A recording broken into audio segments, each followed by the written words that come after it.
Plusieurs sont ces femmes qui, après leurs études, créent de nos jours leurs propres entreprises afin de pallier à la récurrente question du chômage. Elles ont une préférence particulière pour les métiers manuels, carrément différents des formations universitaires reçues. Je suis Dorine Kakbo, titulaire d'une licence en biochimie. Je suis directrice de la maison de couture Yasmine Dorine Fashion. Je m'appelle Seko Elon Celia. J'ai fait l'administration du travail de la sécurité sociale à l'ENAM. À part ça, actuellement, disons que je suis coiffeuse. Moi, c'est Agboro Kadis Esther. Je suis étudiante en licence de droit privé à la FADESP.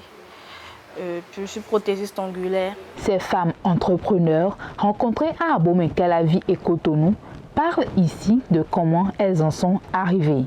Étant déjà étudiante en CBG, je recevais des cours en couture. Il fut un temps, je me suis demandé dans quoi je me sens mieux à l'aise, dans quoi je me sens moi. Et j'ai créé WinRobe que j'ai publié. Beaucoup ont aimé, beaucoup ont apprécié. J'ai reçu beaucoup de commandes. C'est ça qui m'a motivée à foncer dans la couture. Par contre, en chimie, je ne recevais que des notes minables. Les 10, les 11, les 12, ça ne me motivait pas trop. D'abord, je dirais que je suis née d'une mère coiffeuse. Donc, en quelque sorte, j'ai hérité cela d'elle. Donc, au-delà d'être une passion, c'est un don pour moi. Déjà toute petite, j'essayais de griffonner des choses sur la tête de mes camarades et tout. Au collège, c'était pareil. À l'université, c'était pareil aussi. Mais plus les années passaient et je me rendais compte en fait que j'aimais ce métier. J'avais de la facilité à tresser mes amis. Donc au final, j'en ai fait un métier. Je peux m'exprimer en ces termes. Au-delà de l'aspect financier, ça me permet de créer en fait. Parce que la coiffure, c'est un art. D'abord, je dirais que c'est une passion. Ce qu'il y a de bien dedans, c'est qu'à chaque fois que je fais des poses à une cliente, et puis elle va dans un endroit précis ou bien quand c'est pour une fête et tout, il y a aussi d'autres qu'elle ramène. J'ai vu le travail et tout, elle en parle. Et puis il y a d'autres qui me contactent pour pouvoir le faire aussi. Bon, depuis toute petite, j'avais un amour pour ce truc-là, ce métier, la coiffure, disons. Oui. J'ai toujours rêvé d'être une coiffeuse. Après avoir osé faire ce pas de géant dans le monde entrepreneurial, elles bénéficient de la confiance des clients, ce qui fait qu'elles ont un parcours élogieux. Au départ, j'ai commencé avec une machine dans ma chambre. Je faisais des collections que je publie. Même actuellement, j'en fais. Je publie sur les réseaux sociaux, sur ma page Facebook. J'incite mes proches. J'ai commencé avec des amis qui venaient confectionner leur tenue chez moi. Petit à petit, j'ai commencé par avoir ma clientèle. Parfois, on m'appelle pour habiller des hôtesses, des miss. Par exemple, il y a une miss au Canada qui nous a sollicité pour tout ce qu'elle aura apporté. Les miss et Journée internationale de la femme, on les habille très souvent. Tout en étant au campus, j'ai passé l'examen national des coiffeuses.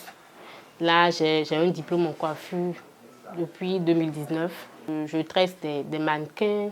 Je suis aussi coiffeuse sur la plateforme Artibest. C'est une plateforme numérique au Bénin qui aide les artisans, qui aide à promouvoir les artisans.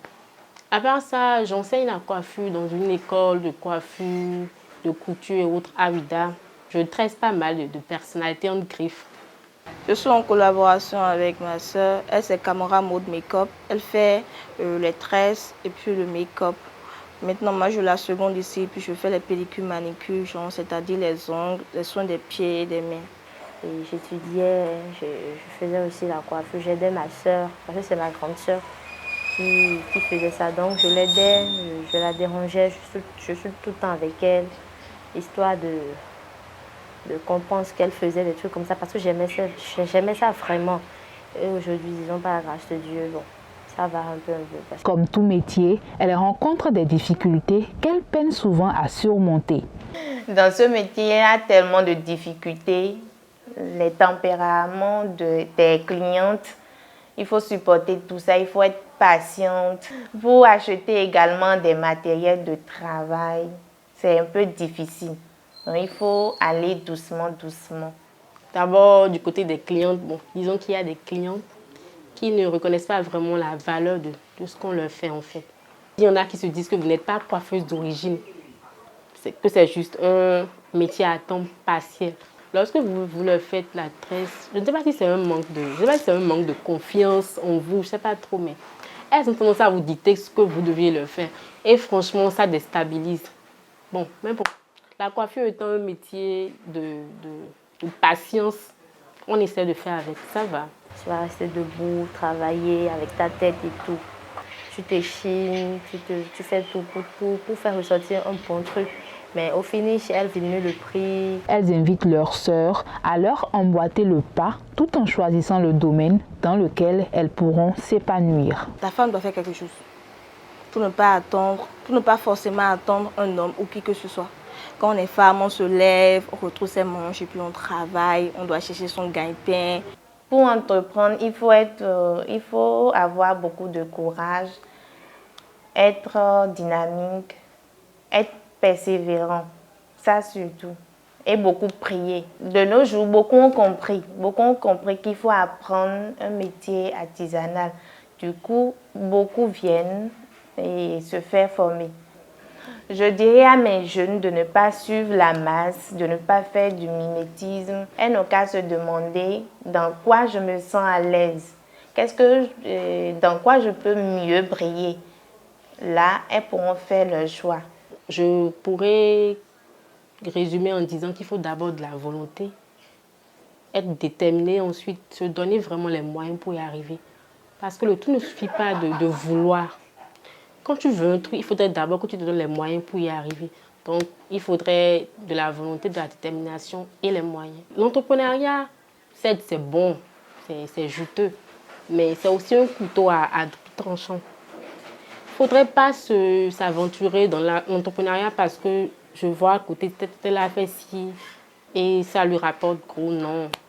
Il faut commencer d'abord par l'amour pour la chose parce que je vous dis, si ce n'était pas que j'avais de l'amour, de la passion pour la coiffure, j'aurais laissé depuis. Le courage, l'endurance, la persévérance et surtout la passion sont les qualités qu'on retrouve dans le parcours de ces femmes entreprenantes.